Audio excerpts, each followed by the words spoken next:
మీకు ఈ లిక్కర్ కేసులో అరెస్ట్ అయ్యి నేను యాక్చువల్గా వస్తున్నప్పుడు బస్సులో చూసా కొన్ని కట్అవుట్లు వెంకటేష్ అన్న అని పెడితే ఎక్కడ చూసినట్లుంది అనుకున్నా. వెంకటేష్ నాయుడు ఎవరు? ఆ డబ్బు కట్టలు లెక్క పెడుతూ పట్టుబడ్డారు కదా, పట్టుబడ్డారు అని స్టోరీలు రాశారు కదా, ఆ వ్యక్తి కట్అవుట్లు మొత్తం పెట్టారు.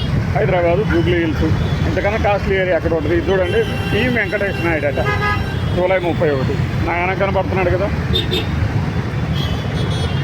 అరెస్ట్ అయ్యి వచ్చి మరి ఈ రేంజ్లో కటౌట్లు పెట్టారంటే మనోడికి ఏమనాలి? ఒక్కలోకి వెళ్ళి వస్తే ప్రతివాడు లీడర్ అవుతాడా? ఇప్పుడు అతను దోష నిర్దోష మంచోడా జడ్డోడా ఇవన్నీ కాదు. టీం వెంకటేష్ అన్న వెంకటేష్ చూసి గుర్తుపట్టా వెంటనే. మన వాళ్ళకి యాక్చువల్గా ఇవాళ మీకు ఒకటి పెడతానన్నారు కదా, దుప్పలి హిల్స్ ఫిలింనగర్ కొండ మీద జరుగుతున్నటువంటి విధ్వంసం నిర్మాణాల పేరుతో అది కనపడాల. అంటే నేను ఆ టైంకి మర్చిపోయా, ఆదమరిచి ఉంటాం కదా, మర్చిపోయాను. ఇది కనపడింది, అరిచింది కదా. ఇప్పుడు దీని మీద చర్చలు పెట్టాలి, ఖచ్చితంగా పెట్టాలా. మన ముఖ్యంగా ఈ ఆ వార్తలు రాసేవాళ్ళు ఉంటారుగా, వాళ్ళు అంటే వెంకటేష్ నాయుడు హీరోయిన్లతో తిరిగాడని అదని ఇదని వాళ్ళందరూ ఇప్పుడు ఏం చేయబోతున్నారు? ఈ కట్అవుట్లు చూసి ఖచ్చితంగా ఆశ్చర్యపోతారు కదా.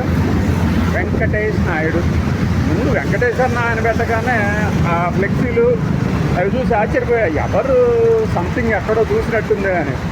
అతనే ఇక్కడికి వచ్చేసరికి వెంకటేష్ నాయుడు అన్న. అక్కడ సీఎం రేవంత్ రెడ్డి ఇంకా బీజేపీ వాళ్ళవి మాత్రమే పెట్టేవాళ్ళు కట్అవుట్లు. ఇప్పుడు ఇదిగో వీళ్ళు కూడా పెట్టినారు. అంటే పర్మిషన్ తీసుకుని ఎవరైనా పెట్టుకోవచ్చు.